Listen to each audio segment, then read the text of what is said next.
Hello दोस्तों, स्वागत है हमारा इस यूट्यूब चैनल पर जिसका नाम है एज पर लेवल। आज हम पढ़ेंगे B Ed second year book third का टॉपिक जिसका नाम है विभिन्न असमर्थताएं। अब विभिन्न असमर्थताओं को पढ़ने से पहले एक बार क्रिएटिव या इंक्लूसिव स्कूल को पढ़ लेना या फिर इस शब्द को समझ लेना ज़्यादा बेहतर है।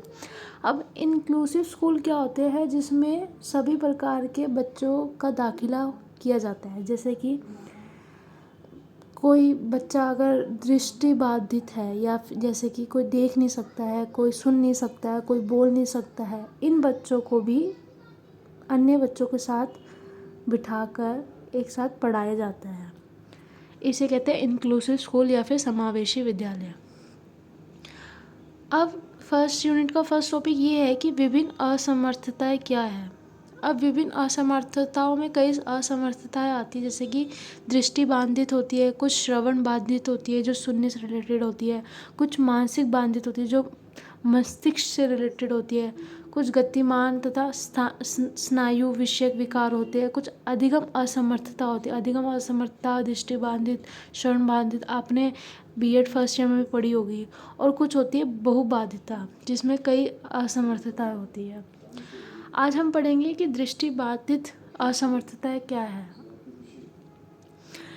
सरल शब्दों में हम कहें तो दृष्टि बाधित असमर्थता यही होती है जो देखने से संबंधित होती है, जिसमें देखने में दिक्कत आती है जिन बच्चों को, वो दृष्टि बाधित कहलाते हैं।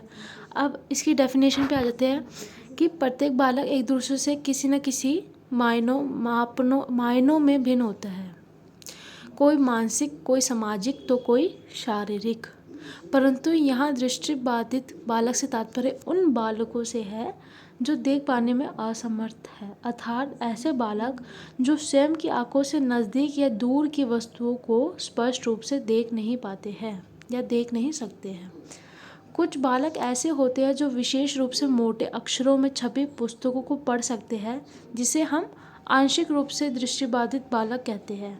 मतलब कि जो बालक जो मोटे मोटे अक्षरों को पढ़ पाने में सक्षम होते हैं उन्हें आंशिक रूप से दृष्टिबाधित बालक कहते हैं। परंतु कुछ बालक ऐसे भी होते हैं जो देख पाने में बिल्कुल असमर्थ हो जाते हैं, जिन्हें हम गंभीर दृष्टिबाधित बालक कहते हैं। जिन्हें बिल्कुल भी नहीं दिखाई देता उन्हें हम गंभीर दृष्टिबाधित बालक कहते हैं। अब कुछ विद्वानों ने इसके ऊपर अपने मत भी प्रस्तुत किए हैं, जिसमें से एक है अमेरिका के मेडिकल संघ ने ये कहा है कि कानूनी दृष्टि से पूर्ण दृष्टि दोष बालक वह है जिनकी दृष्टि सुधार के बाद 20/200 तथा इससे कम हो, अथवा जिसकी दृष्टि का क्षेत्र सीमित हो और 20 कोण बनाती हो। अब भारतीय समाज कल्याण मंत्रालय के अनुसार दृष्टि बाधित बालक वह है जो अपनी दृष्टि खो चुके हो या दृष्टि दोष 6/60 या 20/20 से अधिक ना हो, या दृष्टि का क्षेत्र सीमित हो और 20 का कोण बनता हो। अब दृष्टि बाधिता के कारण क्या है, ये क्यों होती है। अब दृष्टि बाधित दोष होने के पीछे कई कारण हो सकते हैं जो कि निम्नलिखित है। कुछ दृष्टि बाधित वो भी होते हैं, जैसे कि अगर हमारे पेरेंट्स हैं, अगर वो भी दृष्टि बाधित है तो बहुत चांस होते हैं दोस्तों कि हम उनका प्रभाव हम पे आए, अर्थात हम भी दृष्टि बाधित हो जाए। इसका ये कहने का तात्पर्य है कि वंशानुगत प्रभाव पड़ता है। संक्रामक रोग भी होता है, किसी हो गया किसी से, और है साधारण बीमारी। मतलब कि ये इतनी कॉमन है कि कोई ऐसी ज़रूरी नहीं है कि अगर कोई दृष्टिबाधित है तो वो बहुत ही रेयर केस है, मतलब बहुत साधारण है। किसी दुर्घटना में भी हो सकता है, किसी दुर्घटना में, किसी एक्सीडेंट में हमारी आंखें चली गई। जन्म से अंधापन, कुछ होता है कि जन्म से ही अंधापन होता है। आंशिक रूप से अंधों की कोशिश आंशिक रूप से अंधों की शिक्षा, मतलब कि यहाँ पे अंधा वर्ड मेरे हिसाब से यूज़ नहीं करना चाहिए था, लेकिन पुस्तक में यही लिखा था इसलिए मैंने भी यही कर लिया। तो आंशिक रूप से मतलब कि इनकी शिक्षा कैसी होनी चाहिए, है ना। जो आंशिक रूप से दृष्टिबाधित होती है, मतलब जिन्हें दिखता तो है लेकिन थोड़ा मोटे मोटे अक्षरों में। अब इनकी शिक्षा कैसे होनी चाहिए। शिक्षा देते समय दृष्टिबाधित बच्चों की आवश्यकता को ध्यान में रखकर उनकी शिक्षा का प्रबंधन किया जाना चाहिए, ये तो सत्य है, जिसके लिए निम्नलिखित बातों को ध्यान में रखा जाना चाहिए। अब ये निम्नलिखित बातें कौन सी है कि पर्याप्त रोशनी हो उस कक्षा में, बच्चों को प्रेरणा मिले, शारीरिक निरीक्षण होता रहे उनका, व्यावसायिक निरीक्षण भी हो और विशेष अध्यापक उनके लिए प्रस्तुत हो। विशेष पुस्तकें प्रस्तुत होनी चाहिए। विशेष पुस्तकों से मतलब जिसमें मोटे मोटे साफ अक्षर लिखे हो। अब इनकी शिक्षण विद्या क्या होनी चाहिए।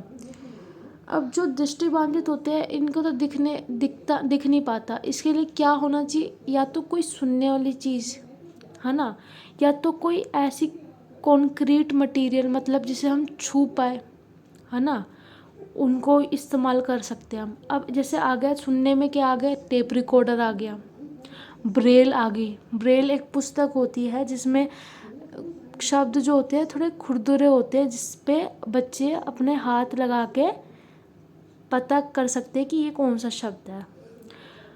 अब आ गया तीसरा, मोटे टाइप की सामग्री मतलब बड़े बड़े अक्षर, मैग्नीफाइंग शीशा हो सकता है। सहगामी क्रियाएं मतलब को करिकुलर एक्टिविटीज़ हो सकती है, एक्टिविटीज़ के द्वारा शिक्षा प्राप्त हो सकती है इन बच्चों को। अब इसमें अध्यापक की क्या भूमिका है। अब इसमें अध्यापक को ये रोल निभाना चाहिए कि बच्चों में आत्मविश्वास की भावना का विकास करे, अर्थात आत्मविश्वास जगाए। ठीक है। दूसरा है व्यवसायिक शिक्षा भी प्रदान करनी चाहिए उनको कि कौन बच्चा किस व्यवसाय में ज़्यादा उचित है, उसको उस क्षेत्र में आगे बढ़ने की सलाह दे। तीसरा है बालकों की क्षमता अनुसार शिक्षण प्रदान करना, है ना। फिर है हीन भावना से दूर रखना, मतलब कुछ बच्चों को क्या होता है कि खुद से इतनी हीन भावना आने लग जाती है कि हम ये कर पाने में असक्षम हैं। तो शिक्षक का कार्य है कि उनको इन भावनाओं से दूर रखना और उनको एक स्वच्छ और उनको प्रेरणादायक शिक्षा और उनको प्रदान करना। अब है बालकों के अनुकूल शिक्षण विधि का प्रयोग, उनको उन्हीं के अनुकूल रखना चाहिए शिक्षण विधियाँ।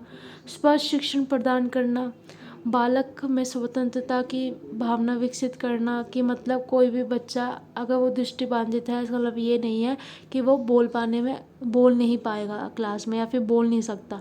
उनमें स्वतंत्रता की भावना होनी चाहिए, यानी कि हर चीज़ अभिव्यक्त करने का अधिकार होना चाहिए। समानता का व्यवहार रखना उन बच्चों के साथ, अभिव्यक्ति के लिए प्रोत्साहन करना, मतलब कि तुम बोलो इसके लिए प्रोत्साहन करना।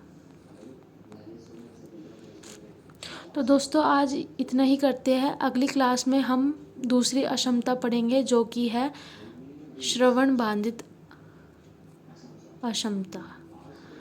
तो कैसा लगा आपको आज का लेसन, प्लीज़ कमेंट सेक्शन में बताइएगा।